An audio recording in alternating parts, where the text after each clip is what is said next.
Hello and welcome to the Ask About Wealth podcast. As most of the regular listeners will know, we try and have a number of different types of guests. We have people from the finance industry and we have entrepreneurs. And today in the second category, I'm delighted to welcome Ken O'Malley. Ken is an owner of Ozone Health and Fitness, as well as himself and his wife running a number of crèche businesses in the southwest. Ken, it's great to have you here today. Thanks for coming along. Thanks for having me, Paul. It's great to meet you.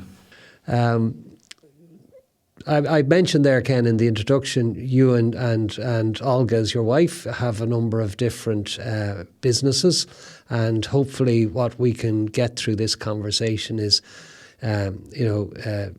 looking to give information to entrepreneurs out there and indeed would-be entrepreneurs about your journey, how you got to where you are now, where you're going, what advices and planning did you use along the way. But I suppose start at the beginning. Could you, because I know you had a kind of long employed history before you took the leap into entrepreneurship. Tell us a little bit about that. Yeah, Paul. So I guess I was lucky enough, back in 1992, it was a very different world than we're living in today.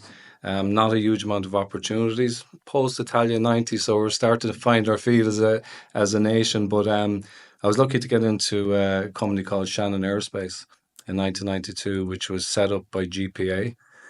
Tony Ryan, who went on to found a small airline called Ryanair after that. Also Lufthansa and Swissair were involved, and they had the mad notion of building a maintenance repair organisation on the west coast of Ireland in 1992, and it's an incredible story. Again, not a lot of employment, not a lot of opportunities, a lot of people emigrating still at that stage, and they set up a company where they were going to maintain originally their own aircraft, Swissair and Lufthansa, and I guess GPA, getting into the leasing, probably looked at an MRO to service the leased aircraft as well. Look, things changed with GPA, bad timing around the Gulf War, share price crashed, and GPA kind of ceased to exist. Swissair, Lufthansa remained at it. Swissair pulled out, but Lufthansa stuck with Shannon Aerospace. And, at the time, again, very fortunate to get in. I don't know how I got in. I think there was like 5,000 people applying for 25 jobs every time they released a new, recruitment drive. So I got in, worked with some great people, got some great opportunities, traveled abroad to train at a very young age. And Shannon Aerospace, I suppose, to kind of sum it up, has been the genesis of aviation growth in Ireland now, especially great engineers with fantastic training, graduating now into the the leasing side of the business. And a lot of the top leasing managers in Ireland, over hundreds and hundreds of billions of aircraft, came from Shannon Aerospace as engineers originally. Yeah, and you told me just before we started recording there that, did you say 60% of the leased aircraft around the globe are leased out of this little country? Yeah. So I developed a course and taught this, and we'll talk about that in a while. But the stats at the moment are like the Irish aviation industry, leasing industry, is worth over $100 billion. 60% of all commercial aircraft leased in the world are leased out of this small little green stamp on the edge of Europe. It's incredible. And the reasons behind that are the people, the expertise. There's geographical reasons. We're halfway between Asia and America, so it's good for time zone management. There's also, we've a very good, robust judicial system, which is important. We've massive tax incentives, which were because this was the Shannon free zone, wasn't it, 100%, back then? Yeah. And Mr. Ryan, in his genius, looked forward and did deals with not only the Irish government but with international governments, in relation to tax efficiencies around leasing aircraft from this country. So, it was mentioned in the White House recently by our Taoiseach, Angus Kelly, AirCap, incredible entrepreneur.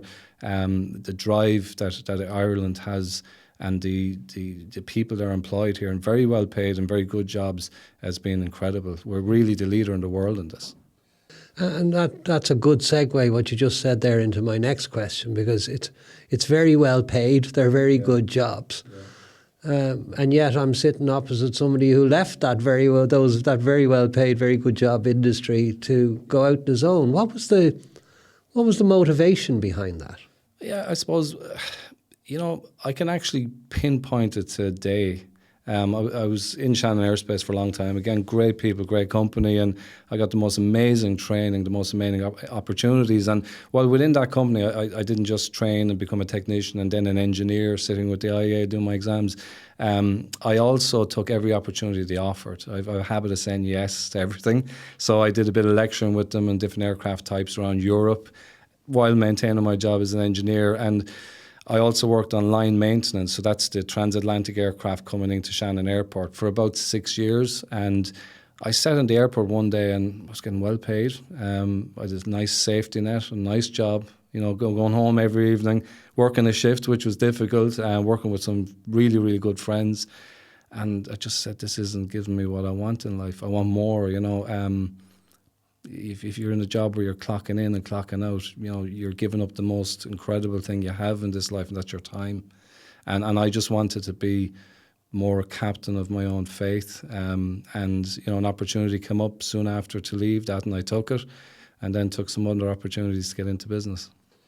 And I think we've had a couple of entrepreneurs on before who've kind of told us about a toe in the water of entrepreneurship before the full, dropping into the full role, as it were. And I think that's your case, isn't it? In your history, there was a business you kind of helped develop. Yeah. So out of when you left the good job, as it were. Yeah. So I guess I left Shannon Aerospace in about 2008. Went in for about a year and a bit to work with on a private jet and private helicopter from a very successful businessman. But just before that, 2005, my wife, who is just one of these people, when she goes somewhere, kids cling on to her. She's brilliant with kids, always was. She was interested in maybe starting a crèche. So we built a crèche beside the house in 2005. When we did that, we went through the usual planning hassles and getting things done. But when we did that, I got a taste of, now we have like something that's there creating an asset, creating an income for Olga, while, adding value to our property, while availing of some tax incentives and grants, etc. So I remember doing a bookkeeping course with the accountants I'm currently with, and with 20 years now.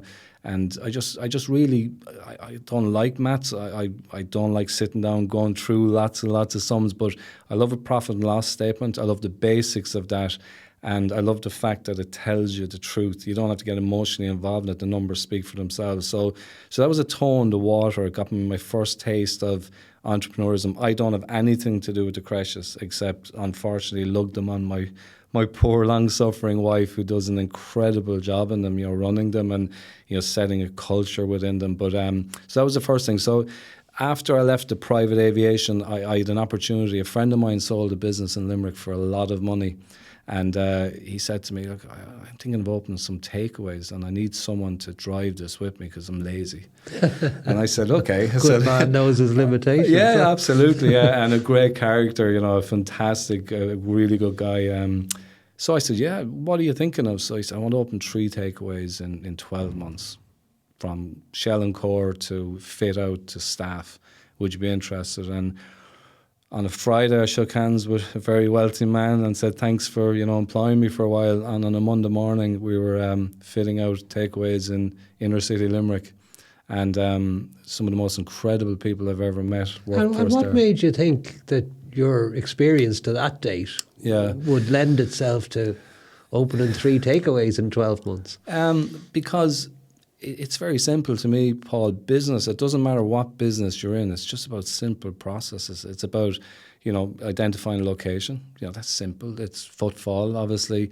Trying to do a deal with people. Business is about people, for a good rental, to make sure the business is viable, looking forward to the figures, to the potential income.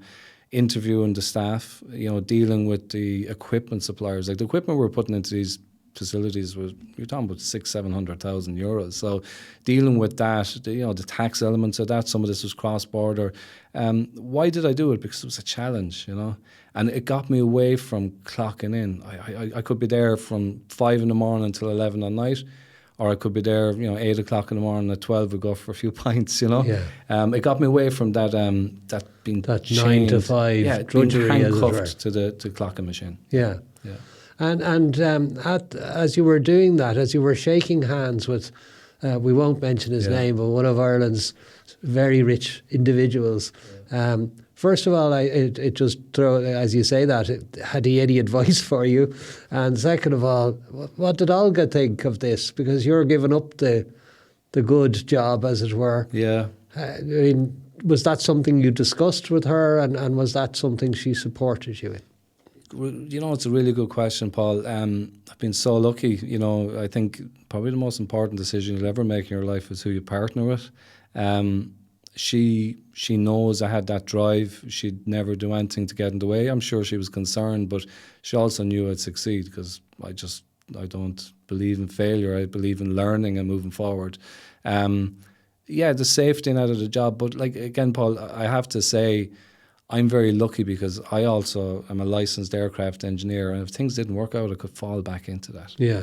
So I'm not the brave guy going out there. I have 4 boys, we kids that we had to rear and, pay the bills. So I always knew I could fall back into aircraft engineering or leasing as the years went on if something didn't work out. But for me, failure just wasn't an option. I saw it, I worked it out, I thought about everything that could go right and wrong. And it was an educated, I suppose, a kind of a punt at something that I was pretty sure would work. Yeah. So the business, so you did this takeaway business. You weren't a shareholder in that business, were you? Or? No, I wasn't, Paul. And the reason, look, I could have stayed with it, but I told my buddy that at the time, because... Your lazy buddy. Yeah, my lazy buddy. I said, he actually said to me when I took the job that, you're not going to last, because I fall out with everyone. And I said, I know you long enough to know that that's probably true. But I did it probably with the view of doing it for about 2 years and learning what I could from it. I was being paid, and I got paid a good salary from my friend, and he ended up with some really successful businesses. And for me, that was just, I suppose, a waypoint in my journey. And what I've learned from that, what I did learn from that, and the experience I gained. Every time you meet someone, every time you're dealing with something, you learn something, and that's invaluable. You can't read that in books. It gave me a lot more than.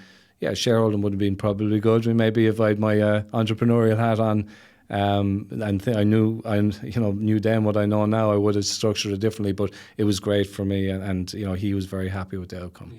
Earlier too, before we started recording, you and I were mentioning some of the influences on you. Yeah. In it before you took these leaps, and you mentioned. A book that's been mentioned on this podcast before, which is Rich Dad, Poor Dad. Yeah. And I've agreed with the fellow who mentioned it before. I loved that book. I thought it was an excellent read. But what did you get from that? And I suppose more importantly, what did you not get from it? In a sense. Great question, Paul. And I don't think I've ever heard anyone say this about that book, right? There's the obvious stuff, the assets, the liabilities. I thought the second half of the book, from my recollection, I lost because it was more American investing in property and stuff. But one of the things that really hit me was 2 things that hit me massively. From a financial side, the difference between the rich and the poor, we'll call them, right, is that, the poor, the normal working guy, right, gets paid. When he gets paid, his tax is already deducted in his paycheck, you see that, and then he pays his expenses out of the balance. There's a difference between that and people who maybe have more control, like limited companies, is when you get paid, you deduct your expenses and then you pay tax on the balance. And that's a fundamental, massive difference. And it's when I did some lecturing in UL and LIT, I talked to people about this, and we talked about the advantages of setting up limited companies versus sole tradership. But that was one big thing. The second thing, and this might sound a bit crazy, right? But one thing that hit me about that book, and I'll never forget it, is that when the rich dad was interviewing Robert and his friend, so it's the dad's son, He left them waiting for ages in a waiting room. And there was people coming and going, and hold on a second, we'll be out to you. And there are hours and hours and hours. And that really frustrated Robert Kiyosaki. And I felt that, I was like, why aren't I at that side of the table making decisions, controlling my own destiny? Yeah. And as from what my recollection of that book, that was a lesson that the dad taught him. That, if you're going to be like waiting for a job, washing the cars or whatever it is, you'll always be waiting on somebody else to make a decision. And I really wanted to be in that room calling making those the guys, decisions, 100%, yeah. rather than in the waiting room. Agreed. Waiting on them. Yeah. Yeah. You also have talked to me a while ago about the importance of expertise in certain areas, and I think you used Henry Ford as an example when we were talking before we started turning on the recording. But you're very clear, aren't you, that you need to bring proper expertise in each of the areas where you're not the expert, I suppose. Yeah. And is that something that is, part of your business philosophy? And assuming it is, because I think it is, how have you gone about sourcing those needed expertise? Yeah, that's a great question, Paul. Look, for me, success in business for me is about me putting people around me that are better than me at everything. Okay? Henry Ford, the old example, everyone knows this. Someone asked him one time, he was being caught up in some government discussions, and they said, you think you know everything. He said, no. He said, but I've got a list of buttons on my desk, one for engines, one for carburetors, one for tires. And when I press those buttons, the best person in the world that currently knows everything about each of those areas comes into my office. I hire them. So you put the genius around you. And that's what I've done with my business, especially with the gym. I put people that are better at me, around me, at doing things that need to be done to drive the business forward. And the reason they're better is they enjoy it. They actually get a kick out of it, the creative side of it. And for me, I just wouldn't be able to do that. I think the book, The E-Myth, is a great book to read. A lot of entrepreneurs aren't experts even in the field that they work at. Look at Steve Jobs. Technically he was a marketer. He had great people around him. Yeah, he famously said, didn't he? Yeah. I didn't invent anything, I just perfected it. Yeah, absolutely. And I think that's, for me, look, there's a lot better entrepreneurs out there than me. For me, my entrepreneurial journey is about putting people around me that have a genius that I don't have, and exploring that and helping them grow that, develop it, and then make them part of it, make them enjoy it, and maybe get them away from the clocking machine, so that it's something that they grow into the future. Right. And I mean, I suppose too, in terms of business, there are times when you need certain expertise all of the time, and then there's times when you only need the expertise some of the time.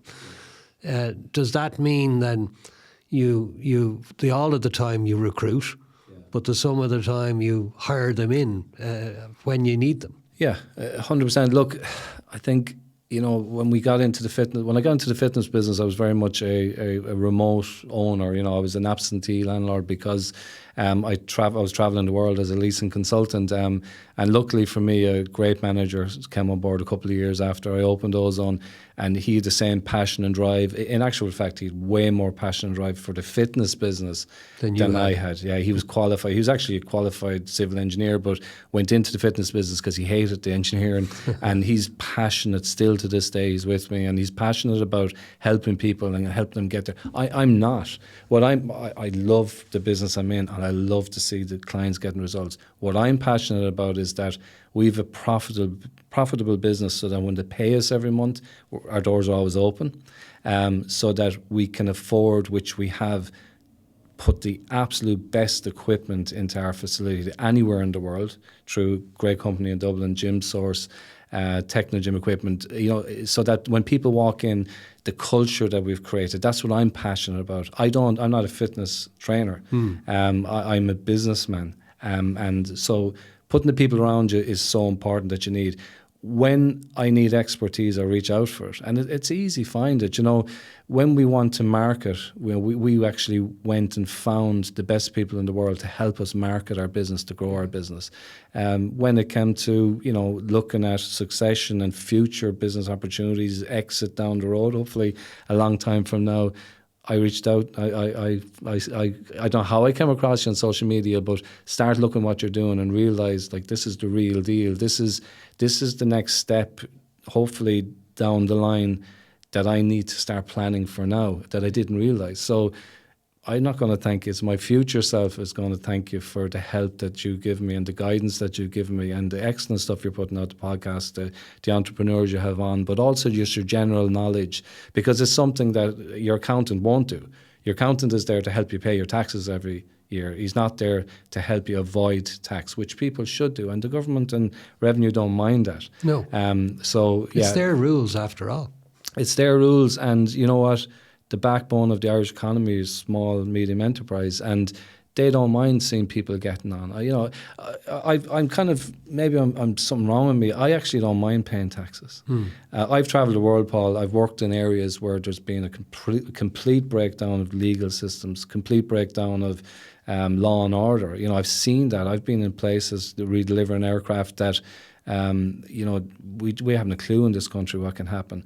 I think to have a good social structure, to have good infrastructure, to have, relatively good healthcare. I know there's huge issues there, but we have, people working on that.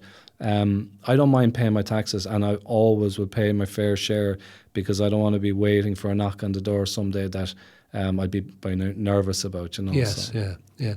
Well, I mean, not only do I agree with you there, Ken, but it must be said that. Most of the legitimate tax avoidance schemes in Ireland lead to super investment in Ireland.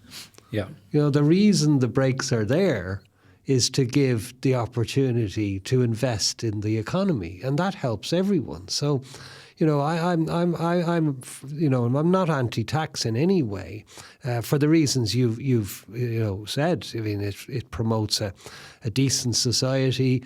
There is, notwithstanding, God forbid, there are people on the streets, but there are very few relative to our overall population. Yeah. It stops the rows too. Yeah. Tax breaks in this country predominantly are given to enhance the economy of the country. Yeah. And if we enhance the economy of the country, everybody wins. Not only the person getting the direct tax break, but all the people getting. I used recently the Wild Atlantic Way. The Wild Atlantic Way exists because of tax breaks. Yeah. Exactly. That's the only reason it exists, because as far as I know, that coastline's been there for quite some time, But the Wild Atlantic Way exists because of incentives to build holiday and tourism infrastructure along the western seaboard, which then led to which led to how many millions of people coming to incredibly successful. Yeah. So I mean, I'm interested. Go back to for me because especially one of the hardest things to do in business, in any business. It would seem to me at least, is to attract customers.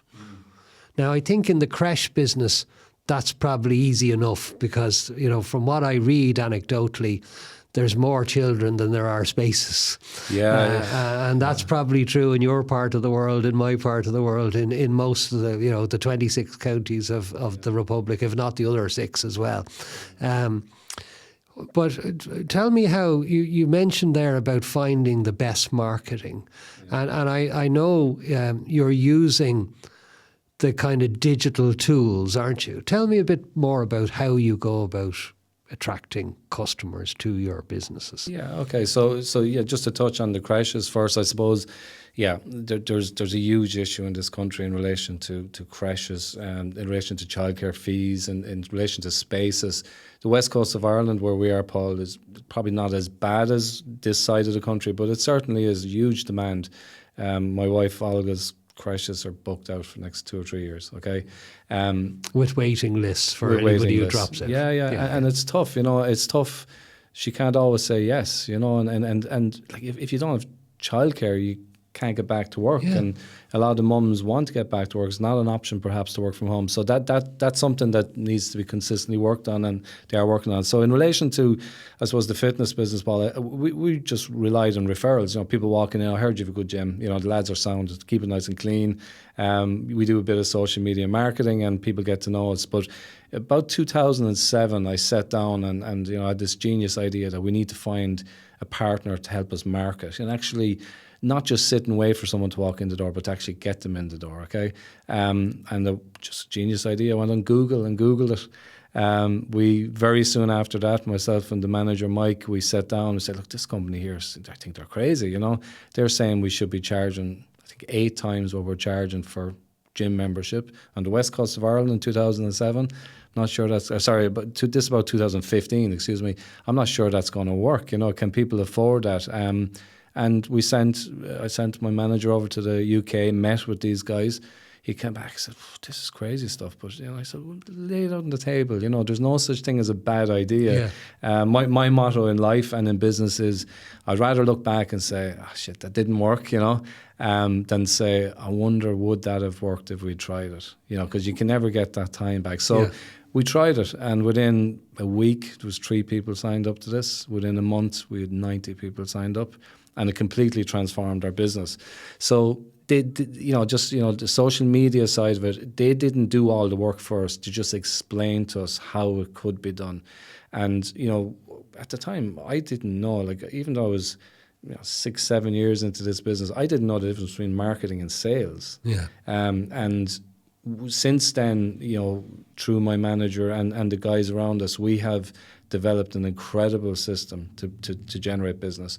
To the fact that at the moment our gym is full, and you know, there's normal churn in the fitness industry. People leave for whatever reason, and if we need 10 people next month, we can easily get them at a very low cost through using digital media marketing.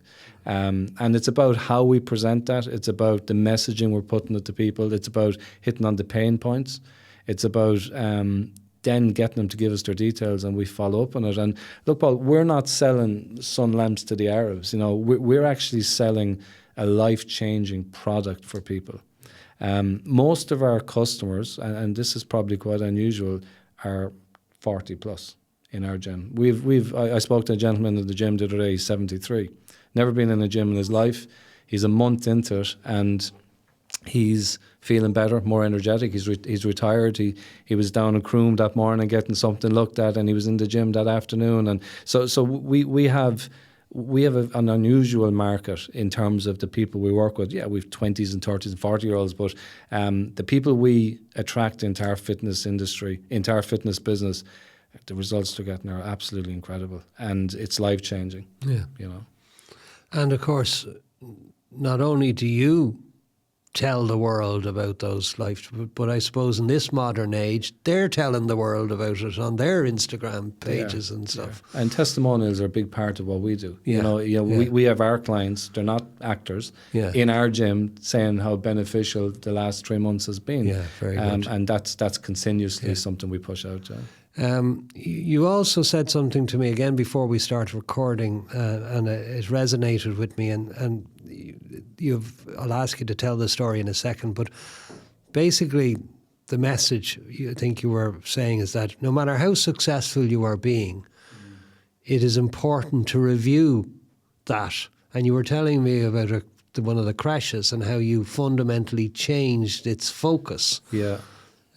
Tell me a little bit about that. Yeah, so I think in any business, like there's the concept of Kaizen. Everyone's heard of Kaizen, with that constant small improvements every day. And I think that if you sit down with any business, Paul, and you chip and stone the A to B of how that business is run, that becomes the tombstone of that business. Okay, it's just not progressive. So the simple thing with, I suppose, the crèche, Olga and I sat down. She was doing long hours with a lot of staff, and at the end of the month, like I kind of keep out of it just to help her with the accounts. But at the end of the months, at the end of the year, we're looking at it going, this isn't profitable. It's just not making money, you know. And maybe in Dublin, you know, Crèches are making a lot of money, but certainly not on the west coast of Ireland. She was breaking even.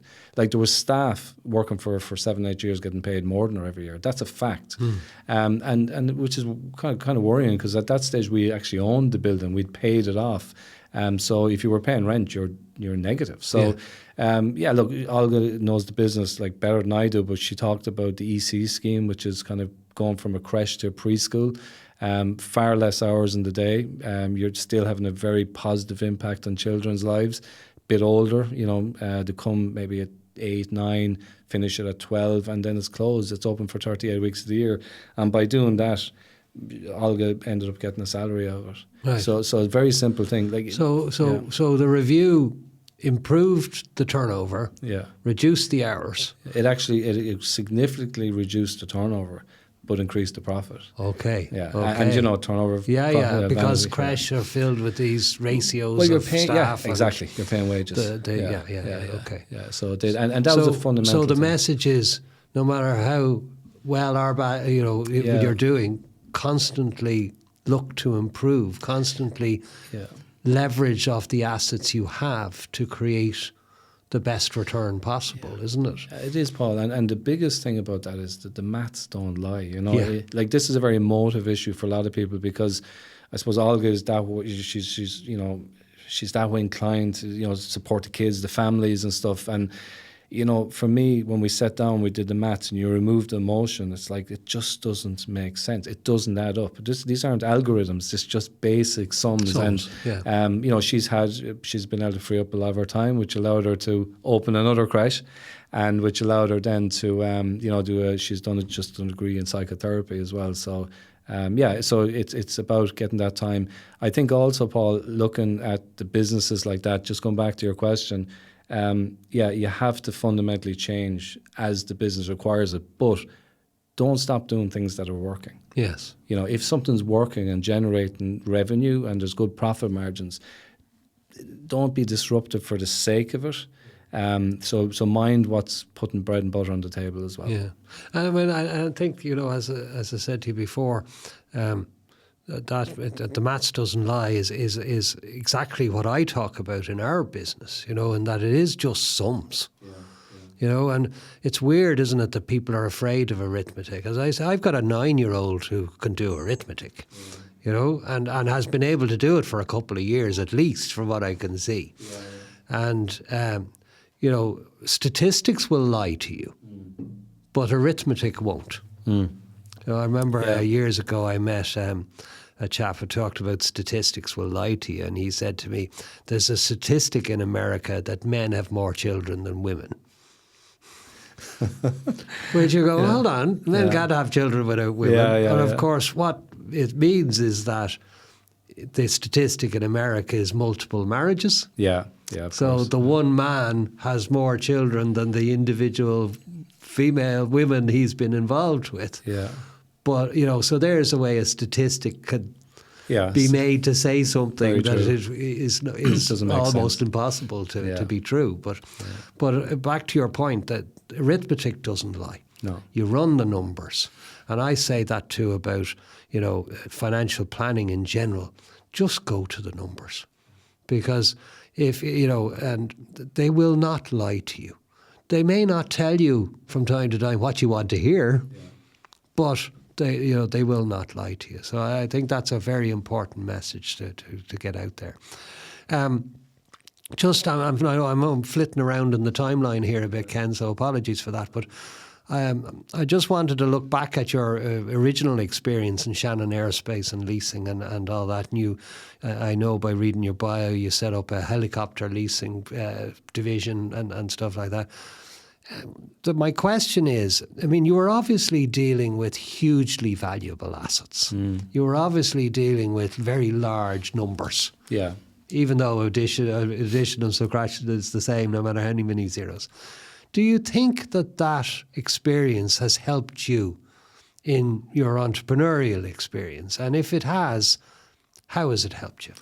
Yeah, look, I guess just on the helicopter leasing arm we set up, I had my own company contracting into a very big, I suppose, personnel company, great bunch of guys, and they already had the infrastructure in place for me to be able to deal with this helicopter leasing company and get the people around the world needed in the right place at the right time. So I didn't set up from the ground. I just used the expertise we already had to explore that market with this company. And it's a bit like we were saying a moment. You're leveraging off 100%. an existing platform in that case. A great company I was very lucky to contract with and still have a fantastic relationship with. For me, Paul, getting into aircraft leasing, the big exciting thing for me wasn't the big numbers, which are great. I love dealing with that, is dealing with the decision makers. Here's something for you that I couldn't believe. Right? I was an engineer, worked in big hangars for years and licensed on multiple aircraft and engines. And when I got my first gig with an aircraft leasing company, a friend of mine, a great friend of mine that's based in Shannon, a guy from Northern Ireland, rang me and said, "Can you do a redelivery on an aircraft?" And I was like, "Yeah, what's that?" Right? And I got introduced to a guy who's just a fantastic guy, and he was talking about all these redelivery conditions and OCCM components and all this. And I was like, yeah. And I was writing everything down. We left, and my friend said to me, "Jesus, like, what was he talking about?" I said, "I have no clue. I really don't know." Fake it till you he said, make "But it. you're heading to Abu Dhabi to do a redelivery." And I said, I don't know what I'm going to do. But I had a good chat with the guy, a fantastic guy in the industry, the same lad that we chatted with. And he actually sent me to Luton with his paperwork team first before my trip to Abu Dhabi. And I got really into that side of it. But the point I was going to make, when I walked into this leasing company, it was a massive open plan office in Shannon. And there was, I would say, 70 people in the room. And I said to this particular VP of the manager, the project manager, I said, "Are all these technical people?" And he just looked at me and he said, "The technical department's over here. There's 3 of us. They're like 1,800 aircraft." And he said, "This is a bank. This isn't a technical institution." Yeah. And I was like, "Holy shit!" The products might be technical. Yeah. So what aircraft leasing is, it's a vehicle to create massive volumes of cash that they invest in treasuries, in bonds, and gold. That's what aircraft leasing is. Okay. The aircraft are a byproduct. Most aircraft leasing people, bar the people I would have worked with in Shannon Aerospace, wouldn't know the front end of an airplane from the back. Yeah, that's very interesting. You remind me of. I heard about is it Koch? Is that his name? The owner of McDonald's. Yeah. Koch. Ray Kroc. Kroc. Yeah, Ray Kroc. Yes, yeah, you're right, Kroc. Yeah. He famously did a guest lecture in one of the American universities, and as he walked out, he said, "Hands up, who knows what business I'm in?" And every hand in the audience went up, and he went, "You hamburger, you hamburger." He says, "I'm not in the hamburger business. I'm in the property business." And at that stage, the McDonald's Corporation had just overtaken the Catholic Church as the biggest real estate owner in the world. Yeah, it's amazing. Yeah. And he said, "Hamburgers pay for property." There you go. Yeah, that's the model. And it sounds the same in terms of your experience there. It is. The airplanes were the hamburgers, but they were paying for all the other things. They create the revenue. And look, don't get me wrong, aircraft leasing companies have fantastic technical people. Of course. And I've been lucky enough to work with them. Yeah, I'm sure you do. And they're great guys. It's a tough job. You're dealing big numbers. A mistake can cost 10 million, Luckily enough, there's massive demand for it, and air travel will always, I think, over the next 20, 30 years will only grow, so it's a very good business. But yeah, to get in, the real kind of itch for me to get into leasing when I took my first project was I realised I was actually really good at it. And the reason I was really good at it was because of something very simple. I read the redelivery conditions of the contract, which were very basic. Okay, so an aircraft lease contract could be that thick. Yeah. But the redelivery conditions are like 12 pages sometimes. Yeah. And that is, the aircraft must be delivered to the following. It's like the executive summary, isn't it? 100%. The rest of it is written in lawyer language, which you can't really read without getting a headache. I remember going to Abu Dhabi and reading the contract. I memorised it, the redelivery conditions. And when I got there, the first meeting I had, I'm not going to obviously talk about the airline, but I was there representing the owner of the aircraft, the leaser. So I was the guy that was making the decisions. They had 7 or 8 guys across the table for me. And I knew within honestly, within 2 minutes, none of them knew what they were doing in terms of the redelivery. So that positioned me to get everything I wanted for that redelivery event. It's amazing the comparison I can make, because as you're talking there, I'm thinking. I was on a consult recently, and I was talking about a particular pension fund. And again, like you, I won't name the insurance company involved, but I was saying to the person about the terms and conditions, and I was explaining a certain thing, and they said, "But I wasn't told that." And I said, "Yeah, but it was in the pay, as you said, the terms and conditions that you got." Yeah. He said, "Yeah, but I never read them." I said, "I know you didn't read them, but you signed a piece of paper that said you read them." Yeah, that's it. Yeah. Do you remember that declaration you signed when you signed the application with all those words on it you didn't read? Yeah. Basically, those words said, "I have read the terms and conditions and I accept them." Yeah. So even though I was telling this fella something he didn't know, and something that had cost him quite extensively over the previous 15 years, there was nothing he could do about it.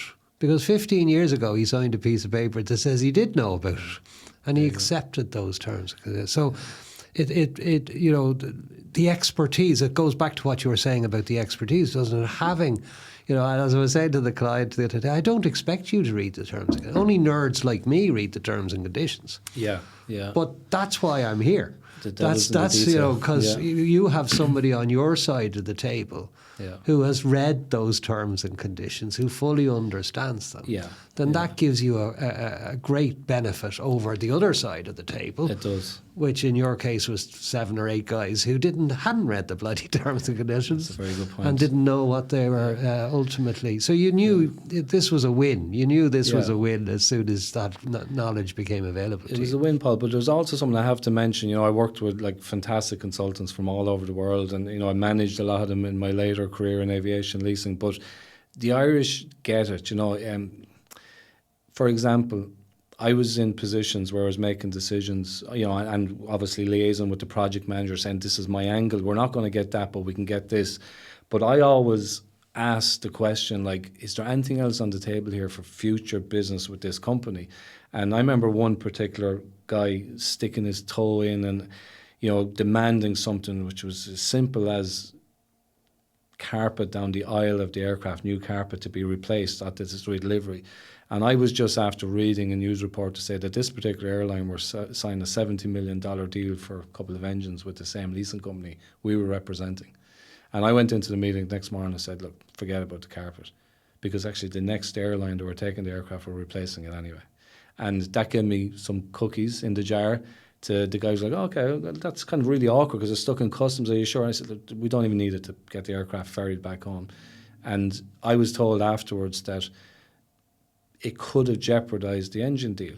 So there's always a bigger picture, and that's really something I enjoyed, was not making insular decisions, not making decisions based on what's right in front of you, but what are the other implications of it. And, being right all the time can get you into a lot of trouble. Yeah. Sometimes it's best to, look, the easiest thing, and I'm not going to insult anyone's intelligence, is when you're trying to get something done, try and get the guy across the table to believe it's his idea. Okay, and there's ways of coming to that point, and people don't want to be in front of their managers, in front of their colleagues, shown to be wrong. That's something that gets the blood up. Now you have emotion coming into the decision, not just practical, aspects. So it has to be a bigger picture decision in everything you do. That's something I brought into my business. That's a good segue into let's do a bit of shameless personal advertising here, because how you and I originally met, Ken, is you were one of our consults. So I suppose you were bringing in expertise. As we've said along the line, that's needed when you haven't read the terms and conditions. Have somebody on your side of the table who has. Can I ask you just about that very briefly? First of all, how did you make the decision to come on our consult? And since you made that decision and we had the consult and the follow-up, how if at all, has it positively impacted on your world? Yeah.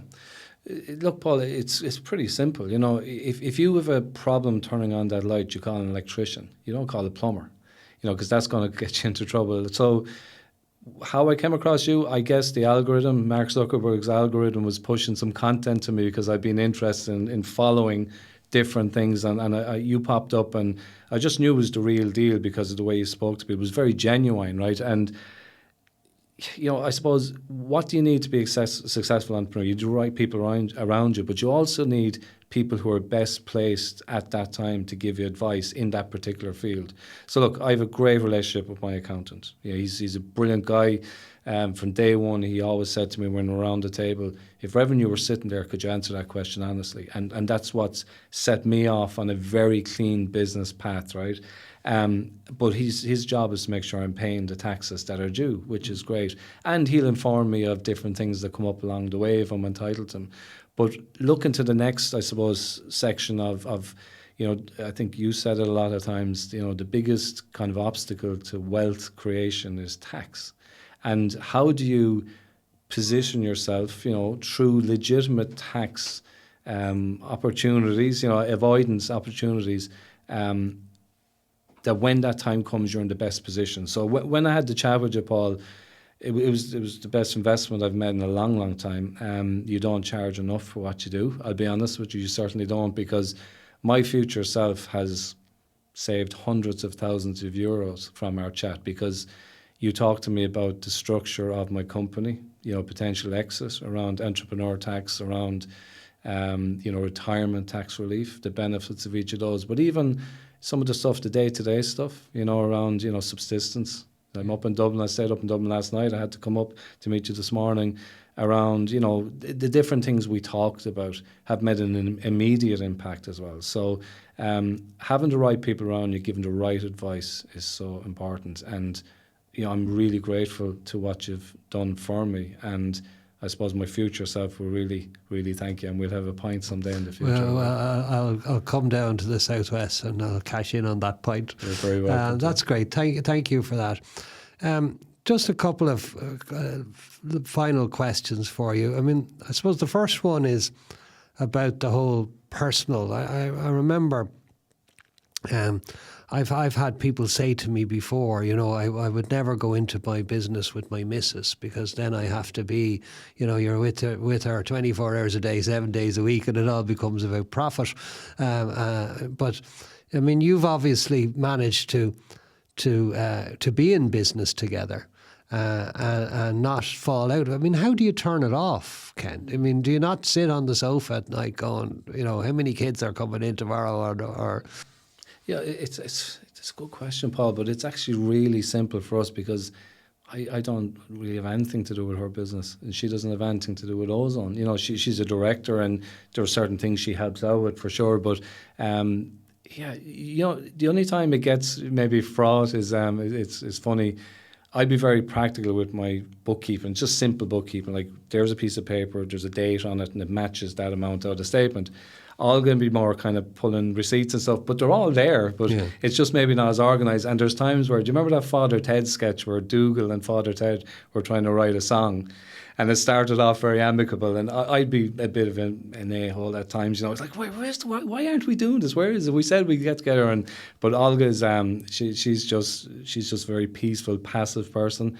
She just lets it go, and ultimately we get what we have to do done. But look, I suppose because we're not, like, there are a lot of couples that are in business together, running that bakery or running that thing, and they're working day to day, every single day together. We don't, she's gone that way in the mornings, I'm gone that way. And yeah, look, if she has issues, I feel for her, I'm there to support her, and it hurts me, and certainly if I'm going through something that's tough, and maybe a bit unfair, she gets pissed off over it. But for me, it's business. I don't really care. I don't lose sleep over it. I get up in the morning and go again. She might sometimes maybe take things a bit more to heart, but on your behalf, on my behalf, yeah. And I think maybe that's a woman-guy thing, and there's nothing wrong with that.